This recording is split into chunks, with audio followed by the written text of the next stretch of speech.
Dayah telah menjadi bagian terpenting dalam sejarah peradaban rakyat Aceh, tak terkecuali bagi Ule Gili Pidijaya. Jika mengunjungi Ule Gili, apalagi hari Jumat, Anda akan banyak melihat santri dan santriwati berlalu lalang berpakaian sopan. Bahkan ada yang mengenakan cadar. Tidak perlu terkejut, karena kawasan Ule Gili memang daerah yang banyak memiliki dayah atau pesantren.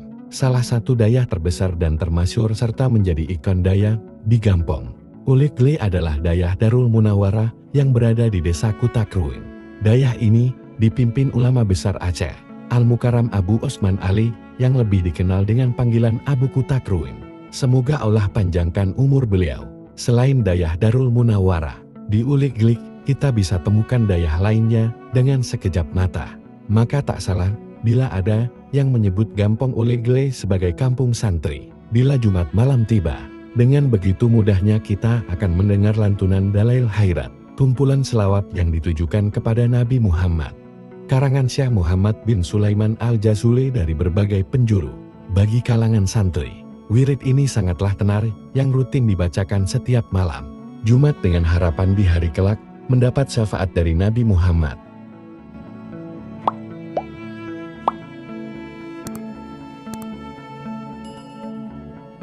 Abu Dilun.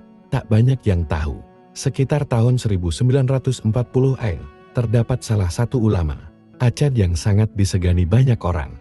Tungku Acemat Banta namanya.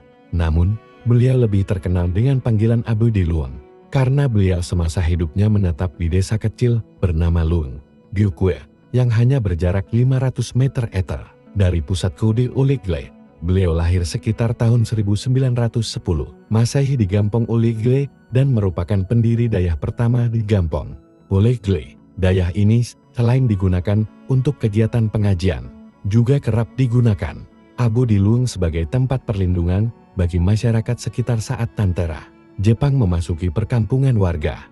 Abu Dilun merupakan imam Ci pertama di Masjid Tua Gampong Ule Gili, sekarang Masjid Al-Istiqamah Ule Gili, tahun 1950-an. Selanjutnya digantikan oleh Abu di Uteun Bayu. Selain menjadi ulama yang dihormati dan disegani masyarakat saat itu, Abu Dilun juga menjadi pegawai negeri sebagai kepala di Madrasah Ibtidaiyah Jangkabuya, sekarang Min 15 Pidijaya.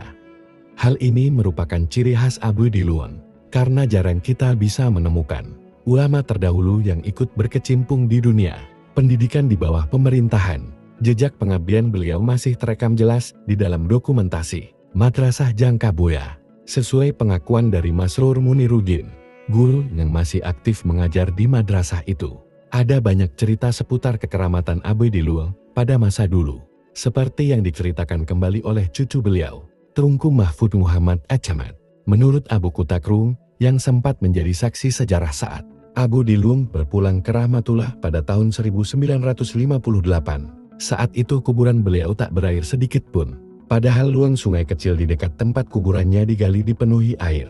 Maha besar Allah yang telah menunjukkan kuasanya terhadap hamba yang mendedikasikan sisa umurnya di jalan Allah.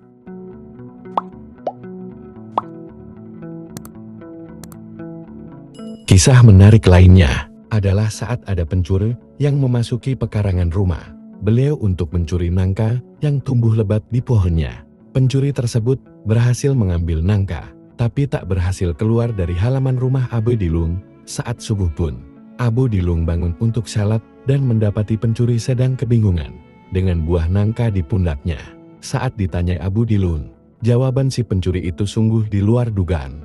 Pencuri mengatakan bahwa tak ada jalan keluar baginya.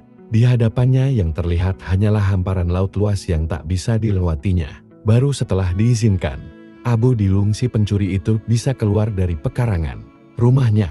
Masya Allah, memang sesuai yang disampaikan Buya Yahya. Kita harus yakin dalam hati bahwa keramat atau karamah terhadap orang yang saleh dan disayangi Allah benar adanya, walau terkadang tak masuk di logika kita manusia biasa. Salah satu murid Abu Dilun yang juga ulama terkenal di Pidijaya adalah Abu Haji Abdul Hamid, dikenal dengan panggilan Abu di Uteun Bayu, yang juga telah berpulang ke Rahmatullah pada tahun 2008. Abu Uteun Bayu yang semasa hidupnya selalu mengenang kembali jasa gurunya Abu Dilun pada setiap khutbahnya di masjid. Istiqamah Gampong Ulih Joy. Sekarang, makam Abu Dilung masih bisa kita lihat di area pemakaman keluarga di Desa Luntongol, Gampong Ulih Joy. Jarak tempuhnya hanya sekitar 2 menit dari jalan Medan Banda Aceh ke makam Abu Dilung. Selain itu, ada satu peninggalan yakni balai pengajian beliau yang menjadi saksi bahwa beliau pernah berjuang di Jalan Aula dalam menyebarkan agama Islam. Balai tersebut sampai sekarang tetap dimanfaatkan oleh anak cucu beliau untuk kegiatan Butsumubut pengajian Al-Quran agar tidak pudar ditelan waktu. Wallahu a'lam bishawab.